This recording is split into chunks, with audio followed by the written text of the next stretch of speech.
নমস্কাৰ বন্ধু বান্ধৱীসকল আপোনালোকক প্ৰথমে গভৰ্ণমেণ্ট জব আপডেট নিউজ চেনেলটোলৈ স্বাগতম জনাইছো এটি নতুন জবৰ কথা আপোনালোকক লৈ আহিছো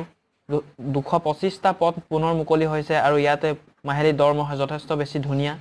10 পাছ হলে ইয়াতে আপোনালোকে সকলোৱে এপ্লাই কৰিব পাৰিব অসমৰ সকলো 10 পাছ ক্যান্ডিডেটছে এপ্লাই কৰিব পাৰিব নিশ্চয় ভিডিওটো লাইক কৰিব আহক এতিয়া গোটেই ডিটেইলছবোৰ সম্পূৰ্ণকৈ চাই লওঁ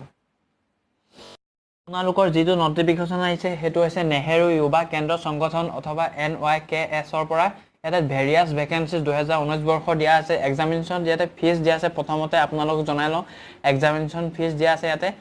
ফৰ আনৰিজাৰ্ভ আৰু OBC মেলৰ কাৰণে 700 টকা ফৰ আনৰিজাৰ্ভ OBC ফিমেলৰ কাৰণে 350 টকা দিয়া ইয়াতে দিব লাগিব আৰু আপোনালোকৰ ইয়াতে for SC ST PWD ESM ক্যান্ডিডেটৰ কাৰণে ইয়াতে কোনো ফিজ লোৱা নহব আৰু পেমেন্ট মেথডটো আপোনালোকৰ মতটো হৈছে online debit credit card internet banking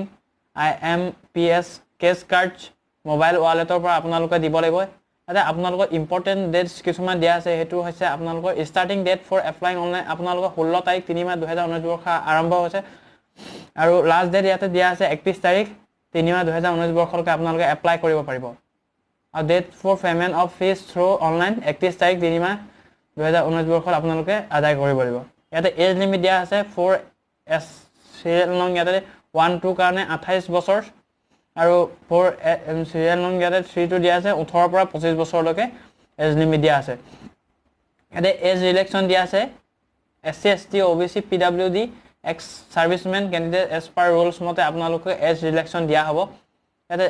vacancy details বোৰ দিয়া আছে আপোনালোকক মই দেখুৱাই যাম এতে ভ্যাকেন্সি সিৰিয়াল নং পোষ্ট নেম দিয়া আছে ডিস্ট্ৰিক্ট ইউথ কোঅৰ্ডিনেটৰ ইয়াতে 100টা টোটাল পোষ্ট খালি হৈছে কোৱালিফিকেশন ইয়াতে PG ডিগ্ৰী ইয়াতে পোষ্ট গ্ৰেজুৱেট ডিগ্ৰী আপোনালোকৰ প্ৰয়োজন হ'ব ডিস্ট্ৰিক্ট ইউথ কোঅৰ্ডিনেটৰৰ কাৰণে আৰু একাউন্টস ক্লাৰ্ক কাম টাইপিষ্টৰ কাৰণে 73টা ইয়াতে টোটাল পদ মুকলি হৈছে ডিগ্ৰী ইয়াতে কোৱালিফিকেশন লাগিব degree with 2 years experience typing and computer knowledge এটা 3 নম্বৰটো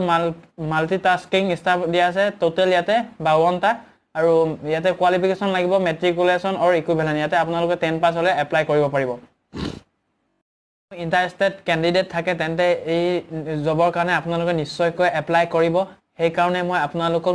ডেসক্ৰিপচনৰ নটিফিকেশন লিংক আৰু এপ্লাই অনলাইনৰ লিংকটো দি দিম আৰু অফিচিয়েল ৱেবছাইটৰ লিংকটো দি দিম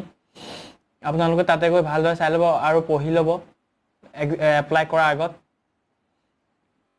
ইহে আপোনালোকৰ বাবে ভিডিওটো ভাল লাগিল তেন্তে লাইক কৰিব আৰু যদি প্ৰথমবাৰ মোৰ চেনেলটোত ভিজিট কৰিছে তেন্তে সাবস্ক্ৰাইব কৰি ল'ব কিয়নো লেটেষ্ট গভৰ্ণমেণ্ট অথবা কোনো চৰকাৰী চাকৰি নটিফিকেশনবোৰ মোৰ চেনেলটোৰ দ্বাৰা পাই থাকিব আৰু যিমান পাৰে বন্ধু বান্ধৱীসকলৰ লগত শ্বেয়াৰ কৰিব আৰু গ্ৰুপবোৰতো শ্বেয়াৰ কৰি দিব আজিলৈ ইমানে আকৌ নেক্সট ভিডিওটো লগ পাম থ্যাঙ্কস ফৰ ওয়াচিং জয় অসম